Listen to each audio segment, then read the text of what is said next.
Let me ask you something important. Have you ever thought, my blood sugar is controlled, so why does the nerve pain keep coming back?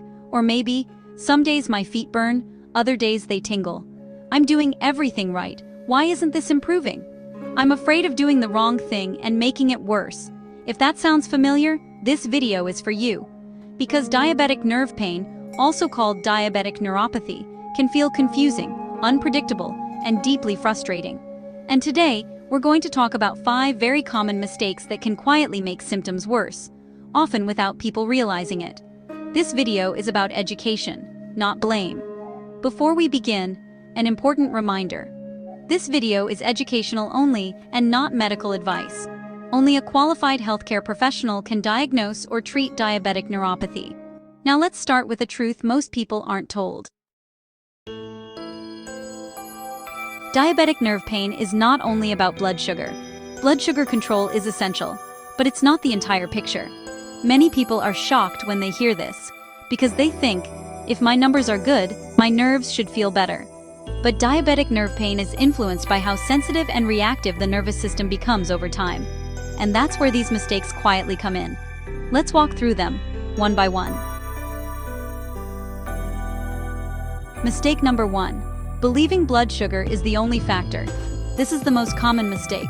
People focus intensely on glucose numbers, and understandably so. But nerve pain in diabetes is affected by more than sugar alone. Nerves are also influenced by stress, sleep quality, inflammation, mental vigilance, and nervous system overload. Even with good blood sugar control, nerves can remain irritated and reactive.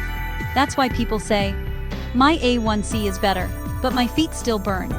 I did everything right, but the pain didn't stop. This doesn't mean you failed. It means nerve pain is multifactorial.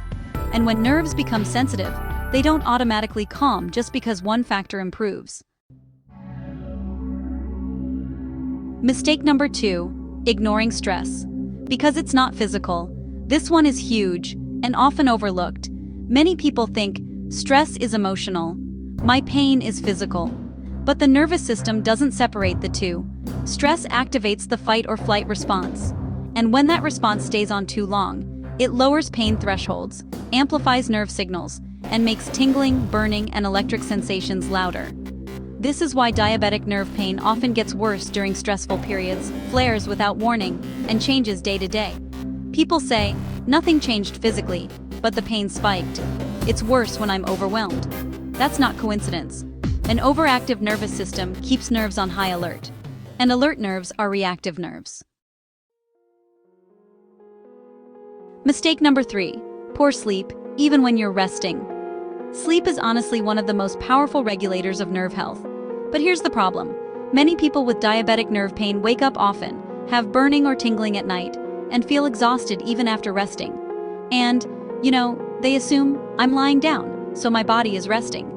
But resting the body is not the same as calming the nervous system. When sleep is disrupted, nerves recover more slowly, pain signals amplify, and sensitivity increases. That's why neuropathy pain is often worse at night, and why poor sleep quietly keeps the cycle going. This isn't about blaming yourself for not sleeping right. It's really about understanding how deeply sleep and nerve signaling are connected. Mistake number 4, treating pain only when it flares. This mistake is very common and honestly, very understandable. People think, I'll deal with the pain when it shows up. But nerve pain doesn't work like a headache. Nerve sensitivity builds under the surface. When care is only reactive, the nervous system never fully settles, sensitivity stays high, and flare-ups become more frequent. That's why diabetic nerve pain often feels unpredictable. The system never gets a chance to fully reset. Consistent support, not just crisis response, is what helps nerves feel safer over time. Mistake number 5, believing nerve pain means inevitable worsening. This is, honestly, the most damaging mistake emotionally. Many people quietly believe, if I have neuropathy, it's only going to get worse. That belief creates fear. Fear keeps the nervous system activated, and an activated nervous system amplifies pain. This doesn't mean diabetic neuropathy isn't real. It means fear itself becomes part of the pain cycle. When people feel hopeless or hypervigilant, sensation increases, pain feels louder, and recovery feels impossible. But nerve pain does not always progress in a straight line, and calming the nervous system can actually reduce how intense symptoms feel, even when the underlying condition remains. Why does diabetic nerve pain feel so unpredictable? Let's connect the dots. Diabetic nerve pain often includes burning feet, tingling, numbness, and those electric or stabbing sensations. And, these symptoms can actually change from day to day, flare up with stress, get worse with poor sleep, or calm down when the system feels safe.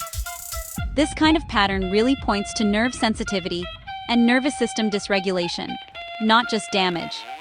That's why two people with, say, similar blood sugar levels can feel very different. The nervous system's reactivity really does matter. Medication can be helpful, and for many people it's necessary. But, medication alone doesn't always address things like nervous system overload, stress response, signal amplification, or poor recovery. That's why, honestly, so many people feel stuck. They're doing what they're told, but something is missing. What's often missing is daily nervous system support. Instead of fighting pain or fearing flare-ups, many people begin focusing on calming an overactive nervous system, supporting nerve communication daily, improving sleep and recovery, and reducing that constant alert mode. Not aggressively, not dramatically, but gently and consistently. Because really, nerves that feel safe behave differently. They fire less intensely, misfire, less often, recover more easily, and stop sending constant alarm signals. This doesn't mean ignoring diabetes care. It just means adding another layer of support. If you've ever thought, my sugar is controlled, but the pain is still there, or some days are worse than others, or even, I'm afraid of doing the wrong thing, you're not alone. And you're definitely not failing. Your nervous system may simply be overwhelmed, and overwhelmed systems can absolutely be supported. Understanding these 5 mistakes doesn't mean you've done something wrong. It just means you now see the full picture. Diabetic nerve pain isn't just about numbers. It's about sensitivity, stress, sleep, and signaling. And once you understand that, the fear starts to loosen. In the resources below this video, I've shared information that many people explore when they want to gently support nerve health, calm an overactive nervous system, and care for their nerves daily, without pressure or hype. Just education, just options. You decide what feels right. If this video helped you feel understood or brought some clarity, consider liking it, subscribing, and sharing it with someone living with diabetic nerve pain. And remember, managing diabetic nerve pain isn't about perfection.